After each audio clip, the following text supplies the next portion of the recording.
Big TV భక్తి సమాచారం WhatsApp ఛానల్లో జాయిన్ అవ్వండి. అన్ని విశేషాలు ఎప్పటికప్పుడు తెలుసుకోండి. అందరికీ నమస్కారం. వెల్కమ్ టు భక్తి టీవీ. ఎన్నో ఆధ్యాత్మిక ప్రశ్నలకు సమాధానం చెప్పడానికి ఇప్పుడు మనతో పాటు ఐకానిక్ ఆస్ట్రాలజర్ గట్టుపల్లి సురేష్ బాబు గారు మనతో పాటు ఉన్నారు. వారితో మాట్లాడదాం. నమస్కారం గురుగారు. జై శ్రీమన్నారాయణ. గురుగారు, చాలా మందికి అనేక అనుమానాలు ఉన్నాయని చెప్పొచ్చు. అంటే చాలా మంది ఇప్పుడు మనం శ్రావణ మాసంలో చూడొచ్చు, భర్త లేని వాళ్ళకి తాంబూలం ఇవ్వాలంటే కూడా ఆలోచిస్తూ ఉంటారు. అయితే ఇప్పుడు కృష్ణాష్టమి కావచ్చు, లేకపోతే వినాయక చవితి, ఈ పూజలు ఏవైతే చేస్తూ ఉంటారో దాంట్లో భర్త లేని వాళ్ళు పార్టిసిపేట్ చేయొచ్చా, ఆ పూజలో భాగంగా కూర్చోవచ్చా అనే ప్రశ్న ఎక్కువగా వస్తున్నాయని చెప్పొచ్చు. దానికి సంబంధించి మీరు ఏం సమాధానం ఇస్తారు? అంటే మీరు అడిగినటువంటి అసలు క్వశ్చన్ నాకు పూర్తిగా అర్థం అవ్వలేదు. భర్త లేని వారు అంటే భర్త వేరే దేశాల్లో ఉన్నవారా? భర్త చనిపోయిన వాళ్ళు, స్వర్గస్థులైన వాళ్ళు, ఎవరైతే ఇప్పుడు అంటే భర్త లేని వాళ్ళు ఎవరైతే ఉంటారో వాళ్ళు ఏ పూజలో పాల్గొనాలి, అసలు ఈ పూజలు చేయొచ్చా అనే ప్రశ్నకి మీరు ఏం సమాధానం ఇస్తారు? అంటే ఎలాంటి పూజలు చేయొచ్చా అని అంటున్నారు? వినాయక చవితి కావచ్చు, కృష్ణాష్టమి కావచ్చు, లేకపోతే లక్ష్మీ వ్రతం కావచ్చు, అవునండి. ఓకే, చేయొచ్చండి. ఎలాంటి పూజ అయినా సరే పవిత్రంగా చేసుకోవచ్చు. మనము పవిత్రంగా ఉంటే చాలు. పవిత్రంగా అంటే అన్నీ అష్టదిబ్బందం చేసుకొని కాదు. పూజ చేసే రోజున స్నానం ఆచరించి, ఉతికినటువంటి వస్త్రాలు ధరించి, ఆ విధంగా ఇల్లంతా శుద్ధి చేసుకొని ఏ పూజ అయినా చేసుకునేదానికి చేసుకోవచ్చు. వ్రతం చేసుకోవచ్చు, పూజ చేసుకోవచ్చు, హోమం చేసుకోవచ్చు. యజ్ఞం మాత్రం చేయడానికి లేదు. ఓకే. యజ్ఞం అనేది లోక కళ్యాణార్థం కోసం చేస్తారు. యజ్ఞం అనేది భార్యాభర్తలు ఇద్దరు చేసేది కాబట్టి యజ్ఞం ఒకటి మాత్రం చేయకూడదు. వేరే అన్నీ కూడా చేసుకోవచ్చు. వ్రతం నోచుకోవచ్చు, పూజ చేసుకోవచ్చు, హోమం చేసుకోవచ్చు, ఇంకా ఏదైనా కావాలంటే చేసుకోవచ్చు. ఈ విధం అయితే ఉంటుంది. భర్తకి పూజకి సంబంధం లేదు. పుట్టుకతో వచ్చేది సనాతన ధర్మంలోని యుగం. పుట్టుకతో వచ్చేది పూజ చేసేటువంటి విధానం. ఎవరైనా ఎలాగైనా పూజించుకోవచ్చు, వారికి నచ్చిన విధంగా పూజించుకోవచ్చు. కాకపోతే ఆ పూజించేటువంటి విధానం ఇంకొకరికి ఇబ్బంది కలిగించకుండా ఉంటే చాలు. అలా రకంగా ఎక్కడైనా పూజించుకోవచ్చు, ఎలాంటి వారైనా పూజించుకోవచ్చు. దానికి ఎటువంటి సందేశం లేదు, సందర్భం లేదు, ఆచరణ లేదు. అయితే గురుగారు, మనం మొన్నటి వరకు వరలక్ష్మి వ్రతాలు చూసాం మనం. అయితే వాళ్ళు ఎదురొచ్చినా, భర్త లేని వాళ్ళు ఎదురొచ్చినా, లేకపోతే పూజలో పాల్గొన్న అపపవిత్రం అంటూ కూడా కొన్ని మాటలు అంటూ ఉంటారు. వాళ్ళ మనసును కూడా బాధ పెడుతూ ఉంటారు. వాటికి సంబంధించి ఏం చెప్తారు? ఖచ్చితంగా ఈ విషయం గురించి ఏదో మాట్లాడాలి. అయితే ఎదురు రావడం అనేది ఉంటుంది. ఒక్కొక్క నక్షత్రాన్ని బట్టేసి, ఒక్కొక్క రాశిని బట్టేసి, ఒక్కొక్కరు పుట్టినటువంటి గడియలను బట్టేసి ఎదురు రావడం కానీ, అది మాట్లాడటం కానీ, కళ్ళతో చూడటం కానీ చెడు ఉంటుంది, కాదని నేను అనలేదు. కానీ ఇప్పుడు కొన్ని మతాలను తీసుకురావాలి ఇక్కడ. ఇప్పుడు ముస్లిమ్స్ ఉంటారు. ముస్లిమ్స్ ఏం చేస్తారంటే భర్త ఉన్నారా లేదా అనేది పక్కన పెట్టండి, వాళ్ళు బుర్కా వేసుకుంటారు. బుర్కా వేసుకొని మనం వెళ్తూ ఉంటాం, ఎదురొస్తారు. ఎలా కనిపెడతారు మీరు? తెలీదు మనకి. ఇప్పుడు భర్త ఉన్నారా లేదా తెలియాలంటే మన దగ్గర ఏంటంటే 5 రకాలుగా ఉంటుంది. బొట్టు ఉంటుంది, కాటుకుంటుంది, లేకపోతే గాజులు ఉంటాయి, మెట్టెలు ఉంటాయి, ఇన్ని రకాలు కనిపిస్తాయి. కాబట్టి మనం చెప్పగలుగుతున్నాం, ఇతనికి ఈవిడికి భర్త ఉన్నాడు, మనం ఎదురెళ్ళొచ్చు. ఈవిడికి భర్త లేరు, మనం పక్కకి వెళ్ళాలి, మనం గమనించుకుంటాం. కానీ వారికి భర్త లేరు, మనకి ఎదురయ్యారు, ఏంటి పరిస్థితి? దీనికి సమాధానం లేదా? అంటే హిందువుల్లో భర్త లేకపోతే మాత్రమే క్వాలిఫికేషనా? ముస్లిమ్స్లో భర్త లేకపోతే క్వాలిఫికేషన్ లేదా? అలా క్రిస్టియన్స్ కూడా మనం చూడొచ్చు గురుగారు. అందులో ఒక హిందూ, ఒక క్రిస్టియన్, ముస్లిం అని కాదండి, చాలా మతాల్లోనూ ఈ ఆచారం అనేది ఉండదు. భర్త లేని వారు, భర్త ఉన్నవారు ఒకేలా ఉంటున్నారు. ఈ రోజుల్లో అయితే ఇంకా మోడర్న్ జనరేషన్లో అయితే ఎప్పుడు పెళ్ళేందో తెలియట్లేదు, ఎప్పుడు ఏమవుతుందో తెలియదు. అసలు మెట్టెలు కాదు కదా, పుస్తలు కూడా, బొట్టు కూడా మనం చూడని పరిస్థితి ఇప్పుడు అది వేరే సబ్జెక్ట్. బట్ ఇలా ఉంటున్నారు. మరి వాళ్ళని ఎలా క్యాలిక్యులేషన్ చేస్తాం ఈరోజు?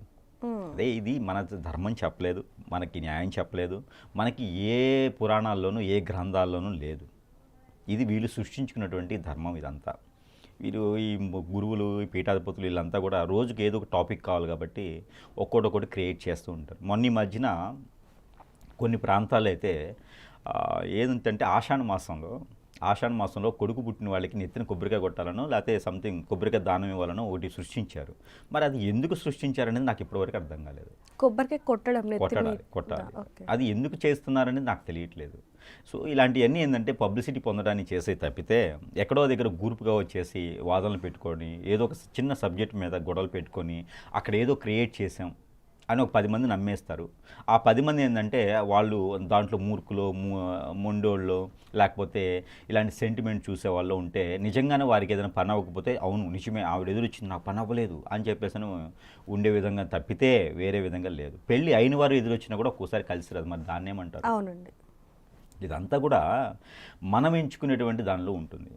నా జాతకం బాగుందంటే నాకు ఏది ఎదురొచ్చినా నేను అనుకున్న పని అనుకుని అవుతాయి.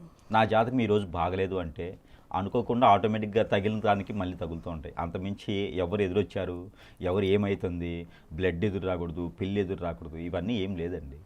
శుభకార్యానికి వెళ్ళినప్పుడు పిల్లి ఎందుకు ఎదురు రాకూడదు అంటే పిల్లి మైండ్ సెట్ ఒకేలా ఉండదు. పిల్లి పిల్లలు పుట్టగానే 7 ఇళ్ళు మారుతుంది, ఒకే దగ్గర కూర్చొని తినదు. అవును. అందుకని చెప్పేసి మైండ్ సెట్ సరిగా ఉండదు కాబట్టి పెళ్లి చేసుకునే విషయం కలకాలం ఉండాలి కాబట్టి ఆ పిల్లి ఎదురు రాకూడదు అంటారు. అంతమించి వేరే లేదు.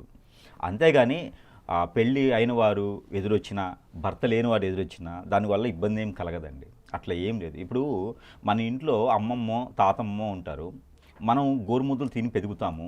అవును. తర్వాత కొంతకాలానికి ఆవిడే ఎదురు రావడం మొదలవుతుంది. మనం ఏదైనా బయటకు వెళ్ళినప్పుడు ఆవిడ ఎదురు రావడం మనకు మంచి పనులు జరుగుతూ ఉంటాయి, కరెక్టేనా? ఆ తర్వాత కాలానికి తాతయ్య గారు ముత్తాత వాళ్ళ హస్బెండ్ గారు కాలం చేస్తారు. మరి ఇప్పుడు ఆవిడ మంచిది కాదా? ఆవిడ ఎదురడానికి అవదా? ఆవిడ జాతకం మారిపోయిందా? మరి గోరుముద్దలు తిని పెరిగినాం కదా, మరి ఆవిడ ఎదురొస్తే ఏమవుతుంది? ఏమవ్వదు. మళ్ళీ ఆవిడే ఏది వచ్చినా ఈయనకి ఏం కావాలో అది అవుతుంది. ఇది అంతమించి ఆవిడని కించపరచడం కానీ పక్కన కూర్చోబెట్టడం కానీ శుభకార్యాలు తీసుకెళ్ళొద్దంటే జాతకం కానీ అట్లాంటివి ఏం లేవండి. అది మనం ఎంచుకున్నటువంటిది కానీ ఏ పురాణాల్లో లేవు, ఏ సిద్ధాంతంలో లేదు, ఏ ధర్మంలో లేదు.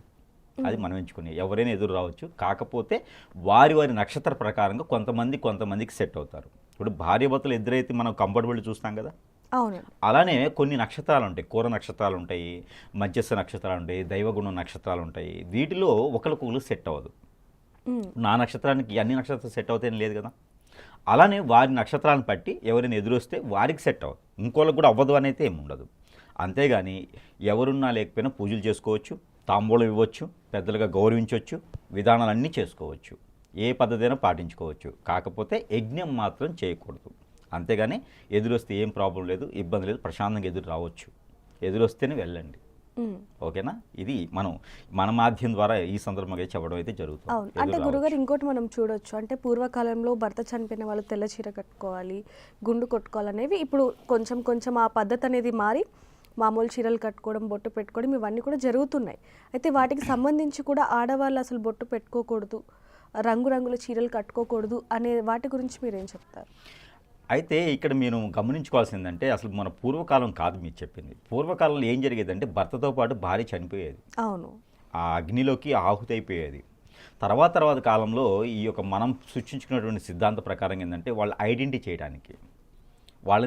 చేయడానికి ఏదో ఒకటి కావాలి కదా. అందుకని చెప్పేసి తెల్ల వస్త్రం ధరించాలి, అలాంటివి పెట్టుకోకూడదని వాళ్ళని ఐడెంటిటీ చేయడం కోసం. అంటే వాళ్ళకు కూడా కోరికలు వస్తాయి అనేది కూడా ఒకటి ఉంది అని చెప్పేసి విన్నాను, అది నిజమేనా గురుగారు? అంటే మనము తిన్నంత వరకు కోరికలు ఉంటాయి, ఆశలు ఉంటాయి, అన్నీ ఉంటాయి. మనం తింటున్నాం కదా, తిన్నంత వరకు అయితే ఖచ్చితంగా మనిషి ఉన్నంత వరకు అయితే కోరికలు ఉంటాయి. ఎక్కడ అంటే 30 సంవత్సరాల లోపు అనుకోండి ఒక కోరికలు ఉంటాయి, 40 సంవత్సరాల లోపు ఒకటి ఉంటాయి, 60 సంవత్సరాలకు ఇంకోటి ఉంటాయి. కోరికలు అనేది ఖచ్చితంగా అండి. కోరికలు అంటే దాంట్లో ఏంటంటే 60 సంవత్సరాల వాళ్ళు ఏమనుకుంటారు, నాకు పంచి పరమాణాలు పెట్టాలి, మా మనవాళ్ళు బాగుండాలి అనుకుంటారు. 40 సంవత్సరాలు ఏమనుకుంటారు, మా కొడుకులు పెద్దోళ్ళు అవ్వాలి, కూతుళ్ళందరూ బాగుండాలి అనుకుంటారు. ఇవన్నీ కోరికలే. వేరే రకమైనటువంటి కోరికలు అనేది ఇది ఎవరికో దరిద్రులకు ఉంటాయేమో కానీ అవన్నీ అనుభవించేసిన తర్వాతనే కదా కోరికలు పుడతాయి. అయితే మన సనాతన ధర్మం ఏం చెప్తుందంటే ఒక మనిషికి ఇంకొక మనిషి, ఒక మతానికి ఇంకొక మతం ఒక ఐడెంటిటీ చేయడం కోసము ఒక మనిషి ఇది విధానం 10 మంది చూడగానే ఒక మనిషిని ఓకే ఈ పర్సన్కి ఒక ఇది లేదా ఇది ఉంటుందా అని ఒక ఐడెంటిటీ చేయడం కోసమే డ్రెస్ కోడ్. అంతమించి వేరే అయితే వాళ్ళని పక్కన పెట్టేయండి, దూషించండి, దూరంగా పెట్టండి అని కాదు. అంటే ఇప్పుడు రాజకీయ నాయకుడు కూడా తెల్లగా వస్త్రం ధరిస్తారు. మరి అలాంటప్పుడు రాజకీయ నాయకుడు కూడా తెల్ల వస్త్రం ధరించి వాళ్ళంతా మునమూపులా కాదు కదా, వాళ్ళంతా మూడు చచ్చిన వాళ్ళ లేదా మా పిల్లలు పోయిన వాళ్ళ కాదు. తెల్ల వస్త్రం ఎందుకంటే అది చిహ్నం అన్నమాట, శాంతికి చిహ్నం. మన జాతి జెండాలో కూడా తెలుపు ఉంటుంది. అది ఏంటంటే శాంతికి చిహ్నం, అంటే కోరికల్ని పుట్టకుండా చేసేటువంటి వస్త్రం తెల్ల వస్త్రం. చిహ్నం ఏంటంటే మన ఆత్మ, మన సంతృప్తి, మన మైండ్ సెట్ ప్రశాంతంగా ఉంచుకోవడం కోసం తెల్ల వస్త్రం ధరిస్తారు. భర్తతో ఇంతకాలం గడిపినాను, మరి భర్త లేనప్పుడు మన ఆలోచన ఎట్లుండాలి? ప్రశాంతంగా ఉండాలి, పిచ్చి పిచ్చి ఆలోచన రాకూడదు. అందుకని చెప్పేసి తెల్ల వస్త్రం ధరించేందుకు మన సనాతన ధర్మం తీసుకొచ్చినటువంటి విధానం ఏంటంటే ఐడెంటిటీ.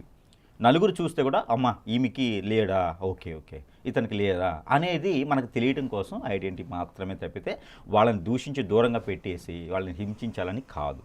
అది తర్వాత వచ్చినటువంటి ఐడెంటిటీ. దాని తర్వాత ఇంకొకటి కూడా ఉన్నది ఏంటంటే వారికి ఎందుకు అలాగ భర్తతో పాటు భార్య చనిపోయేటువంటి విధానం, దాని తర్వాత ఐడెంటిటీ, ఇదంతా ఎందుకు వచ్చింది అంటే కనుక ఒకప్పుడు మనకి బాల్య వివాహాలను చేసేవారు. అవునండి. తల్లి తండ్రి సమక్షంలో పెరిగినటువంటి కూతురు కావచ్చు, కొడుకు కావచ్చు, వారికి మైండ్ సెట్ ఎదగదు, అక్కడే ఉంటుంది వాళ్ళ ఆలోచన. వారు ఆడుకునేది కానీ 10 మంది దగ్గరే ఉండి అక్కడ ఆ ఉమ్మడి కుటుంబంలో నిండిపోతుంది. దాని తర్వాత పెళ్లి చేస్తారు. పెళ్లి చేయగానే ఏం గుర్తు వస్తుందంటే లేస్తే భర్త, లేస్తే భార్య, లేదా వాళ్ళమ్మ వీళ్ళ నాన్న, ఏవే ఉంటాయి, కుటుంబం తప్ప ఇంకా బయట సమాజం గురించి ఏం తెలుసుకునేదానికి ఉండదు. అందుకని వీరికి ఎవరైతే చేయి పట్టుకొని చేయితోడుగా తీసుకొని జీవితాన్ని గడుపుతూ ఉంటారో వారు కాలం చేసిన తర్వాత వీరికి బతికేదానికి ఏం తెలియదు కదా. ఇబ్బంది పడకుండా ఉండేందుకు భార్యకి అలాగా చేస్తారు, భర్తకైనా అలాగా ముడి కట్టేసి పంపించేస్తారు.